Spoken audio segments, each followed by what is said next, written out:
गरीबों के घर पे बुलडोजर पहुंच जाती है। जब इनके लोगों का जो इनके संरक्षण में पाप कर रहे होते हैं वो उनकी बारी आती है तो बुलडोजर खो जाता है, क्योंकि कुछ उनके अपने लोग हैं इसलिए लिपापोती हो रहा है। अभी तक बुलडोजर उनके दरवाजे पर नहीं पहुंचा। वो डायलॉग में मिट्टी में मिला देंगे। अब कहाँ वो डायलॉग क्यों भूल गए? हमारे एक विधानसभा से 15,000 नाम डिलीट कर गए। ऊपर लिखा 15,000 ऊपर लिखा हुआ है request for deletion has been accepted. रूलों के झूठ बोलकर, बहकाकर, मुद्दों से भटकाकर सत्ता में बैठी हुई है। ये आवाम पर कुछ ऐसे आसान करते हैं, आंखें छीन लेते हैं और चश्मे दान करते हैं। मैं हमेशा कहता हूँ कि अंग्रेजों के राजनीतिक डीएनए वाली पार्टी है। अंग्रेजों की तरफ फूट डालो राज करो वाली नीति करते हैं। ये इनकी एक साजिश है। ज़मीन देने की बात, बिल्कुल ज़मीन आज कैंसर अस्पताल दे, मैं आज ज़मीन दे दूंगा, घर द्वार बेच के दे दूंगा।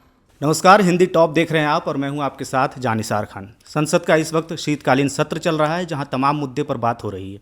ऐसे में आपको बताएं कि उत्तर प्रदेश से 2 प्रमुख मुद्दों को संसद में उठाया गया है, जहां पर सपा के सांसदों के द्वारा प्रमुखता के साथ उठाया गया है। एसआईआर को लेकर के जिस तरीके से चर्चाएं हो रही हैं, उसके बाद कफ सिरप को लेकर के चर्चाएं हो रही हैं और इन दोनों मुद्दों को लेकर के संसद में उठाया गया है प्रमुखता के साथ। और हमारे साथ ऐसे में बात करने के लिए राजीव जी हैं जो घोसी से सांसद हैं। सर, बहुत बहुत स्वागत है आपका। धन्यवाद। पहले हम बात करेंगे कफ सिरप को लेकर के। जिस प्रकार से कफ सिरप का मुद्दा इस समय पूरे राज्य में उठ रहा है, इस पर आपका क्या कहना है?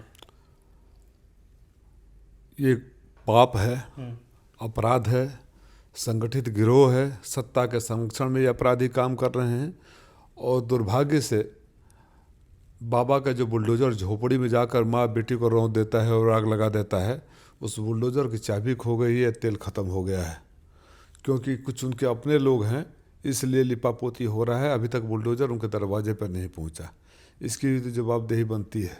नहीं, जिस तरीके से उसमें कई लोगों के नाम सामने आए हैं, उसमें कुछ बाहुबली लोगों के भी नाम सामने आए हैं। सवाल यह है कि सीधी सी बात है, एक एजेंसियों से 20-20 गाड़ियाँ एक दिन रिलीज हुई है।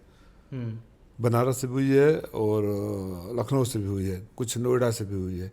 एक ही नंबर की गाड़ियाँ हैं। जाकर पता कर लेते हैं ना कौन गाड़ियों को पेमेंट किया। क्या बड़ी बात है? आप चाहें तो आप पता कर लोगे, लेकिन एसटीएफ उसके लिए गठन किया जा रहा है। इसका मतलब क्या है? वो जो 9777 वाली नंबर की तमाम गाड़ियाँ, उसके अलावा भी नंबर वाली गाड़ियाँ हैं। एक दिन अगर 20 गाड़ी फॉर्च्यूनर और ये लैंड क्रूजर और डिफेंडर बुक हो रही है तो कहीं ना कहीं से तो पैसा आ रहा है ना। इनकम टैक्स के ध्यान में नहीं आता है, आरटीओ के ध्यान में नहीं आता है, सरकार के ध्यान में नहीं आता है। जब मामला इतना आगे बढ़ जाता है तो लिपापोती करने का हो रहा है। तो राजनीतिक संरक्षण कहीं ना कहीं लग रहा है कि इसके पीछे। बिना सत्ता के संरक्षण के ये संभव है क्या? 1 साल से वो महिला वकील साहब की पत्नी जो गुहार लगा रही थी, क्यों नहीं कार्रवाई हुई? अखिलेश यादव ने भी कहा है कि बुलडोजर की जो चाबी वो खो गई है। सही कहा है ना। हम सबको, आपको भी, आप तो कवरेज करते रहते हैं। आपने भी कई दृश्य देखे होंगे और दिखाए भी होंगे कि किस तरह बुलडोजर घंटों में पहुंच जाती है। हाँ, बिल्कुल। कानपुर की झोपड़ी वाला दृश्य याद है आपको? कहाँ बुलडोजर पहुंची थी? गरीबों के घर पे बुलडोजर पहुंच जाती है। जब इनके लोगों का जो इनके संरक्षण में पाप कर रहे होते हैं वो उनकी बारी आती है तो बुलडोजर खो जाता है। नहीं तो सुप्रीम कोर्ट के मना करने के बावजूद भी इनका बुलडोजर घूमता रहता है। सवाल तो वही है ना। मतलब अगर यही देखा जाए, अगर हम कहें कि जिस तरीके से शुभम जायसवाल का नाम आया है और बाकी तमाम लोगों का नाम आया है, अमित टाटा का नाम है इसमें, अगर कुछ और नाम, दूसरा नाम होता तो बुलडोजर अब तक चल गया होता। निश्चित रूप से चला गया। एसटीएफ और वगैरह कुछ वो डायलॉग में मिट्टी में मिला देंगे। अब कहाँ वो डायलॉग क्यों भूल गए? डर गए क्या? भेद खुलने का डर है? जिनका नाम शामिल हुआ उन्होंने फेसबुक पर पोस्ट लिख करके कहा कि हमारा इसमें कोई लेना देना नहीं है। तो कौन अपराधी कहता है कि मेरा लेना देना है, मेरा नाम सही है? कोई अपराधी आज तक कहा है? कहीं ना कहीं डर है कि कहीं ना कहीं पोल खुलने वाली है अब। भाई स्वाभाविक है ना, स्वाभाविक है। सर, आपने देखा हमने कि सदन में आपने 664 पेज एकदम लेकर के पहुंच गए और एसआईआर पर एकदम कटाक्ष कर दिया आपने। 664 पेज ही नहीं लेगी। ये हिंदुस्तान के इतिहास में अद्भुत घटना रही होगी कि हमारे क्षेत्र में कुछ नामों को नागरिकता के आधार पर डिलीट किया गया है। और आप जान को आश्चर्य होगा कि आपत्ति करने वाला और डिलीट होने वाले नाम दोनों एक ही है। यानी आप ही लिख कर दे रहे हो कि आपके पास देश की नागरिकता नहीं है, आपका वोटर लिस्ट से नाम डिलीट कर दिया जाए। मैं सीधा सा सवाल पूछ रहा हूँ, 2 सवाल पूछा। SIR से पहले का है ये अक्टूबर महीने में, एक ही महीने में हमारे एक विधानसभा से 15,000 नाम डिलीट कर गए। ऊपर लिखा 15,000 ऊपर लिखा हुआ है request for deletion has been accepted, मतलब आपका डिलीट करने का रिक्वेस्ट एक्सेप्ट कर दिया। मैंने पूछा सदन में कि किसने डिलीट रिक्वेस्ट किया, कब किया, कहाँ है सबूत? खामोश। जो सबसे अद्भुत घटना है कि आदमी खुद को ही बताता है कि मेरी नागरिकता नहीं, मेरे वोटर लिस्ट से मेरा नाम हटा दिया जाए, तो पुलिस क्या कर रही है? घुसपैठिया के नाम पर पूरा चुनाव जीतते हो। कोई अगर ये कह रहा है कि मैं इस देश का नागरिक नहीं हूँ, मेरा वोटर लिस्ट में कहता है, तो सबसे पहले तो मुझे अरेस्ट होना चाहिए ना। कहाँ है वो लोग? 5वां मकान यहाँ से चुनाव आयोग का है जी। मैं पत्र लिखता हूँ, टाइम मांगता हूँ, चुनाव आयोग को पता है इनके पास जवाब नहीं है, टाइम नहीं देते हैं। जब माननीय राष्ट्रीय अध्यक्ष जी दिल्ली आते हैं, पार्लियामेंट में भी प्रेस कॉन्फ्रेंस में कई बार बोलते हैं, तो हमें पत्र आता है कि आप कल 2 बजे लखनऊ CEO ऑफिस में आ जाइए।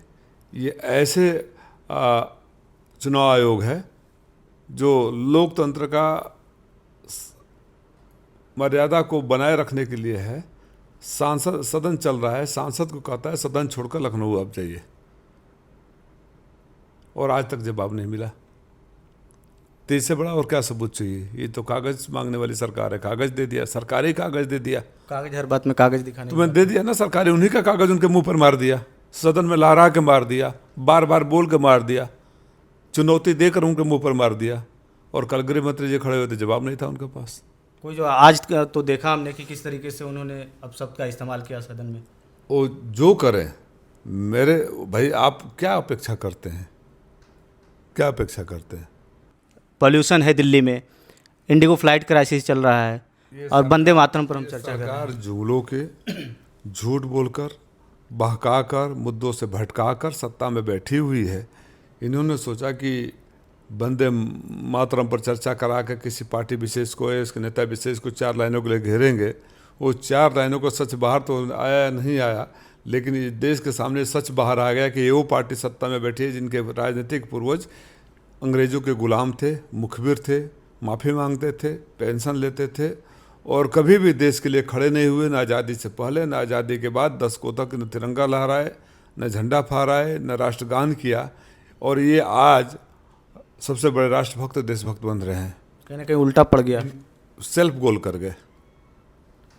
अगर देखा जाए कि अभी वंदे मातरम पर चर्चा हो रही थी, अभी अनुराग ठाकुर का मैं देख रहा था, कई बार उन्होंने चर्चा कर दिया, वंदे मातरम की जगह वंदे भारत कह दिया। भाई आप झूठ बोलने की कितना भी प्रैक्टिस करो, आपका ज्ञान तो बाहर आ ही जाता है ना। वंदे मातरम को लेकर के जो चर्चा हो रही है, तो बंगाल चुनाव से जोड़ करके देखा जा रहा है कि बंगाल चुनाव में फ़ायदा लेने के लिए कोशिश कर रही है। निश्चित रूप से बंगाल के लोग भी समझ रहे हैं कि कितने बंगला विरोधी हैं, और इनके कारनामे वहीं से क्या क्या रहे हैं। जब बंगाल, समूचा बंगाल आज़ादी की लड़ाई में अपनी बौद्धिक क्षमता से, जुझारूपन से, कुर्बानी से जेल जा रहा था, संघर्ष कर रहा था, तो वहीं इनका नेता मुस्लिम लीग के साथ बैठकर सरकार में चिट्ठी लिख रहे थे महारानी विक्टोरिया को कि भारत छोड़ो आंदोलन को कुचल देना चाहिए। अगर हम बात करें कि बंगाल चुनाव में अभी बहुत कम समय रह गया है, और इस वक्त बंगाल की राजनीति किस तरीके से गर्म है, और वहाँ पर बाबरी मस्जिद का फिर से नींव रखा जा रहा है, क्या लगता है इसमें जो कहा जा रहा है कि कहीं ना कहीं बीजेपी इसके पीछे है? जो वो व्यक्ति बीजेपी का ही पहले रहा हुआ है, बीजेपी से लड़ चुका है, उसको ममता जी ने हटा दिया, उठा के बाहर फेंक दिया। उस आदमी को जेल में क्यों नहीं डाल रही है सरकार, क्यों नहीं डाल रही है? जहाँ पर बाबरी मस्जिद को लेकर के पूरे देश भर में जिस तरीके से देखा जाता है कि तमाम मुद्दों पर बात रखते हैं वो लोग, नफरत फैलाने के लिए ये फंडिंग भी करेंगे। भाजपा वाले फंडिंग करेंगे, लिख कर रख लीजिए, फंडिंग कर रहे होंगे। अभी SIR का मुद्दा आपने भी उठाया सर, तो SIR अब डेट भी बढ़ चुका है उसको लेकर के, तो SIR को लेकर के समाजवादी पार्टी के कार्यकर्ता और तमाम चीज़ें हैं जो तैयारी में जुटे हुए हैं, उसको लेकर के तैयारी क्या है? हमारे PDF प्रहरी बूथ पर लगे हुए हैं। इनके जो कारनामे इन्होंने किया बिहार चुनाव में, हमें और सज़ा को सचेत कर दिया है।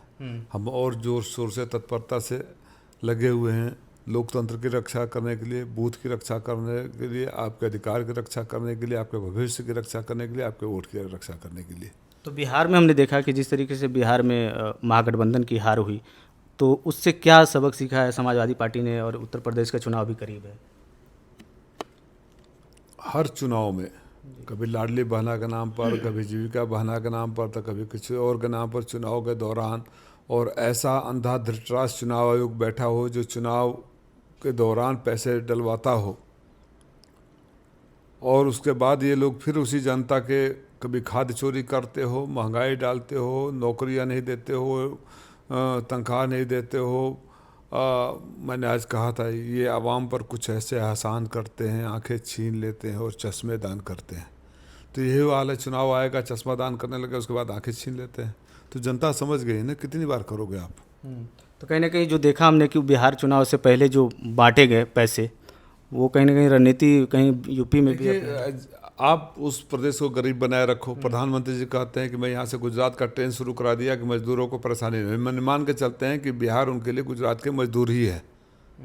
तो उस गरीब बनाए रखो, वो और गरीब साजिश के तहत बना कर रखो। चुनाव से पहले पैसे डाल दो, फिर जीत जाओ, फिर 5 साल, क्योंकि अगर पढ़ लिख लेंगे, उनका जीवन स्तर अच्छा होगा, तो आपके चाल को समझ जाएंगे, आपके धोखे को समझ जाएंगे, सजग होंगे, सतर्क होंगे। तो ये मैं हमेशा कहता हूँ कि अंग्रेज़ों के राजनीतिक डीएनए वाली पार्टी है। अंग्रेज़ों की तरफ फूट डालो, राज करो वाली नीति करते हैं। ये इनकी एक साजिश है। अंग्रेज यहाँ साजिश से इतने साल रहे ना, तो साजिश इनका भी है, चल रहा है।